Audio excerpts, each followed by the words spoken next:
How are you, first of all? Good, Fernando. Fernando. Good to meet you. Well, I met you guys before at the Gallows High School, Hollywood High I feel School. like you look familiar. Oh, that's yeah. awesome. That's awesome. Yeah. Okay, cool. You guys had a look like, we did this thing, and you guys got that look again. It's true. That is very true. After watching this movie, I thought of a title for this movie.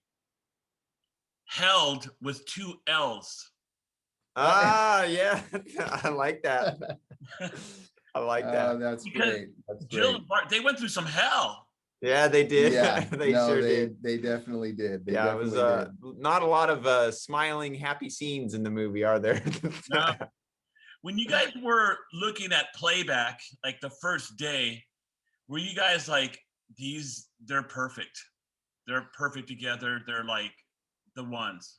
Well, I mean, being independent filmmakers, we had to make sure they were that before playback.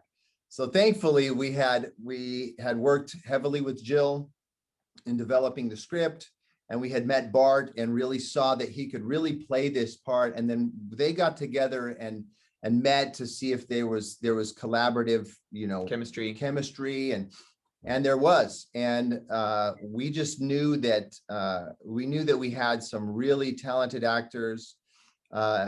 Jill, who had not really been given a chance to be a lead person in anything, I mean, Hollywood, we've come to find that they talk about like empowering, but then oftentimes they stick to what they know. They stick to what they know. And it's like, yeah, we think women filmmakers, and it's like, okay, well, Julia Roberts, yeah, or Meryl Streep. It's like, yeah, those guys are established. Give the new ones a chance. Yeah. Like, let's help a new generation rise up. And so we felt like we were going to put our money where Hollywood's mouth was, so to speak. And with Jill, she's an unknown, but we knew that she could pull it off, and we could really have a good thing here. And then Bart Johnson, who many people know as Coach Bolton from the High School Musical movies, giving him a chance to do something different. And it's really what he wanted to do, was do something dark and gritty, different than the roles he's known for playing. It was very serendipitous, I think, the two of them, and it worked out. Yeah. In some of these scenes with Jill and Bart, did you guys ever do this? Like, cut, are you okay? Yeah, there were a couple of those. Actually, there was a couple where, there was a scene where Jill's chopping some vegetables. She actually did cut. She actually cut her finger. So we were like, cut, are you cut? Are you okay? You know what, though? We actually didn't cut that right away. Yeah. We went let them play through it a little bit. We weren't sure if she was going to do like a Leo in Django, like a Leo or anything. But yeah, we saw, I was like, oh yeah, she cut herself good on that knife. So there definitely were some emotional scenes though too, where we had to, take a deep breath and decompress. Everyone good? Everyone okay? All right. Yeah. All right. Yeah. If you ask me, Jill and Bart, Jill was doing her best Meryl Streep. I mean, she just looked like she was just such agony and just a fear, fright, she didn't let it go. Yeah. Mm-hmm. Yeah. No, and she goes through quite a lot of turmoil in this script. I mean, she wrote it, so it's like, hey, you know what you're in for with this film. But she was definitely ready for it. She prepared very, mentally and physically for this role, and she knew that she was going to give it her all.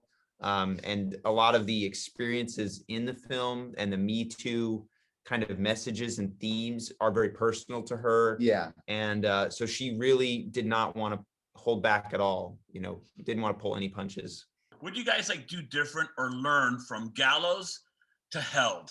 Like, what you guys, hey, we're going to do this now. We're going to, or what was what the maturity level, like the new Travis and Chris? Yeah, I think for me, just like logistically speaking, a lot of the prep, like we were heavily involved in development of the script with Jill, knowing that we have to hit home runs. Independent filmmakers have to hit home runs every time.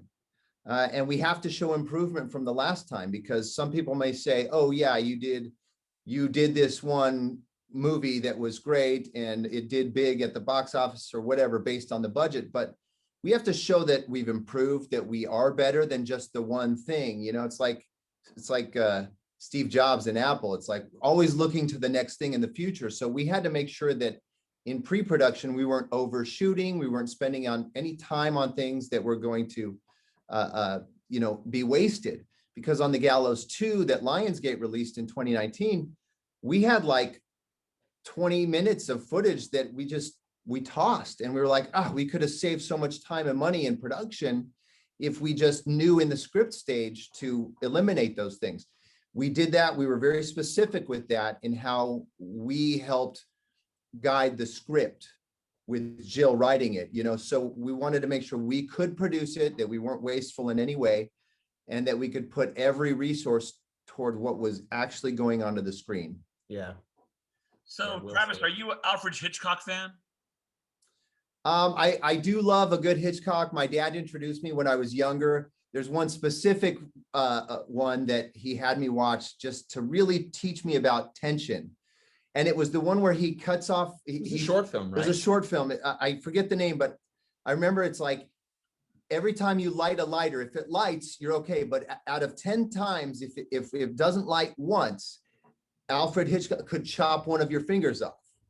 And like, I don't remember the name of it, but it's such a great short. And so tense. And like, he lights the lighter, and it's James Dean, I think is it James Dean? I think it's James Dean is in it. But he has the hand down, and he ties the hand down on a little platform, and just milking every moment. And the other hand, he lights it, and Hitchcock is there with the butcher knife, just, ready. And then it lights. He's like, let down. And then he lights it again, and let down. And then it's so much tension. And we really like that. And I think we tried to apply that in several of the scenes in this movie, that kind of like building up to something. It almost feels like watching it with the cast and crew a week or so ago. It almost felt like once it started, it went from scene to scene to scene for us. And that's what they were telling us. And we just felt really good about that. That's what your film did have. A lot of films were like, okay, hurry up. Okay, open the door. Okay, but yours just kept on its good cadence and pace. It did. Oh, I appreciate that. It's a good credit to our editors and our sound team as well. Our composer and our sound designer created just a really tense and eerie soundscape for this. They did such a great job. So we're really proud of it. And we hope people can go see it in the theater where they are able to. Yes. Because it's definitely built and made to be seen on the big screen and heard on a big screen. Yeah. I paid attention to the editing, right? The editing pace was good, and the music, the score was cool. It was very, very different as well. So it was cool. Yeah, we actually, our composer has that. Apparently, it's very cool. Our composer, who's great, his name is Richard Breakspear, if anyone wants to follow him on Instagram or anything, but he's fantastic. And he got hit up by a big soundtrack releasing company that releases, albums for soundtracks. And they put that out into the world just like a week ago or so. Anyway, really great to see him get the acknowledgement he deserves for his great composition and scoring. I brought up Hitchcock twofold because also of, kind of being in it. Right. Yeah. We had talked about that a little bit with someone else that Travis typically, he loves. We're both in it. Chris is in everything that we do, but it's very like bit parts. Mine's more what I'm probably. saying. That's why I'm saying the Hitchcock, like you guys, the tiny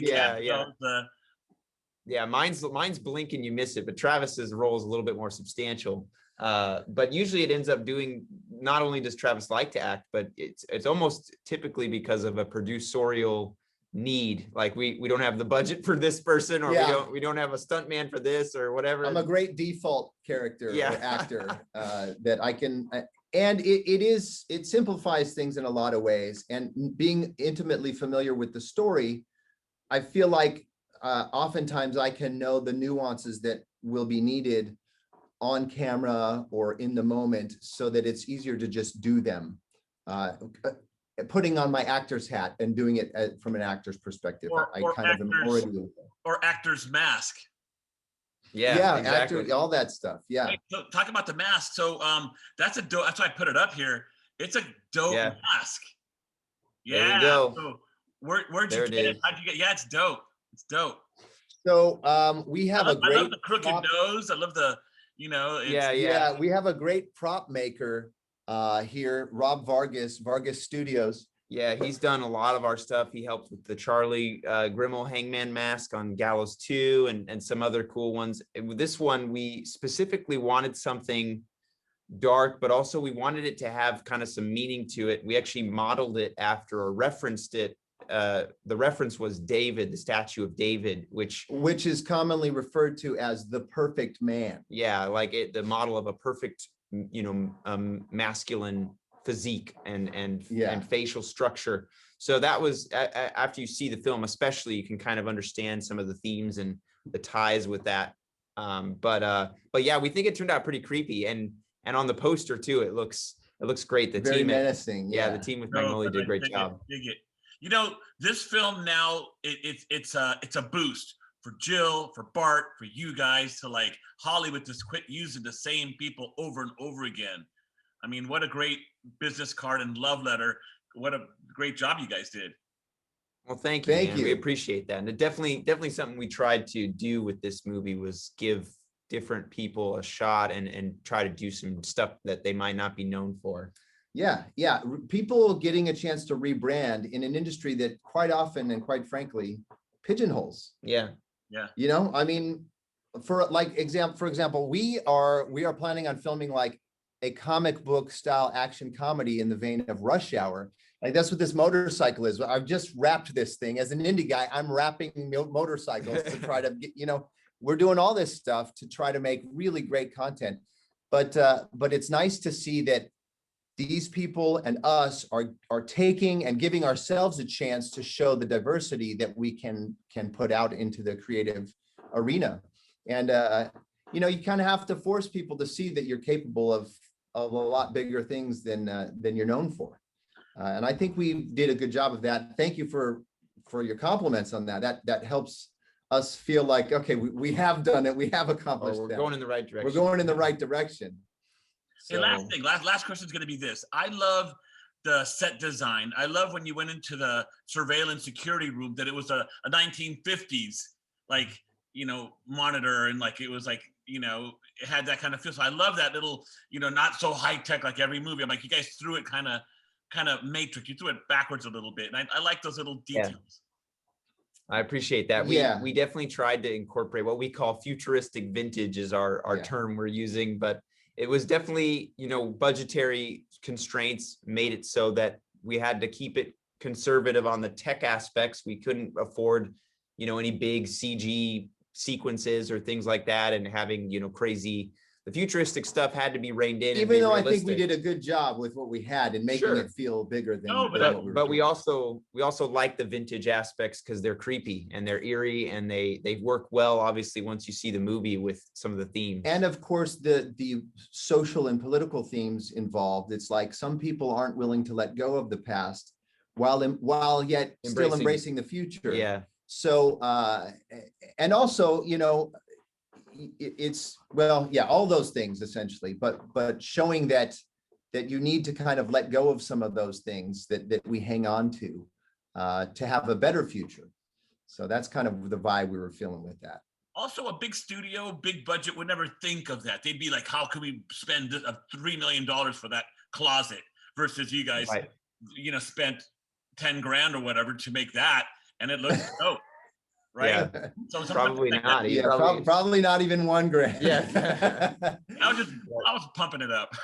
Yeah. No. I'm glad that anyone who thinks the guesses on what the budget could be however they are, and I'm sure that we'll be thankful for all the guesses, and we will wish we had the budget for all the guesses that may come in. But that is a testament to all the people that put their time and effort and love into this film to make it look like a $10-20 million movie when it was certainly not within that range. But well, it looks like it. Great job, you guys. And hopefully, I was going to ask you, is it weird also you had red carpets, now there's no red carpet for your film? Doesn't that suck? Yeah, it is a bit of a shame. We had a small cast and crew screening a few weeks ago, and it was still cool. We did it at a mom and pop, theater that's a friend of ours. But typically we would be doing the red carpet at our local, theater here that's our favorite. And so that was a little sad not to be able to do that. And we're hopeful that. But it was great seeing it in the theater. Yeah. Our cast and crew for the first time seeing it all the way through was saying, you know, it was a heartfelt moment saying, hey, the first theater I've been able to be in a year Mhm. is a movie that I was able to participate in. And for how it turned out, I'm just so incredibly proud. And to hear that from our talent, our crew, and it was, everyone involved was just, it was fantastic. It's just really good. I mean, period. It's it. It's just awesome. I appreciate Great it. Thank job. you. You know, Really when it do. sucks, it sucks. When it's good, it's good. Awesome. Thank you so much. Great job. Shoot, we weren't recording this interview, but or are we? I want to Got get it, this got one it because I want to recorded. post. You got. Awesome. It's Let's a make new sure we Fab- get a copy of this one so we can do some social media posts. This Yeah. one was Yeah. even. No, we'll follow fantastic. FabTV. You'll see it at fabtv.com and invite us Okay. to the carpet, and maybe we can make a found film about this interview. Yeah, just Yeah. the camera watching. Take it easy, guys. Thank you. Thanks, Thanks, Fernando. Fernando. Thanks, Fernando. Thank you.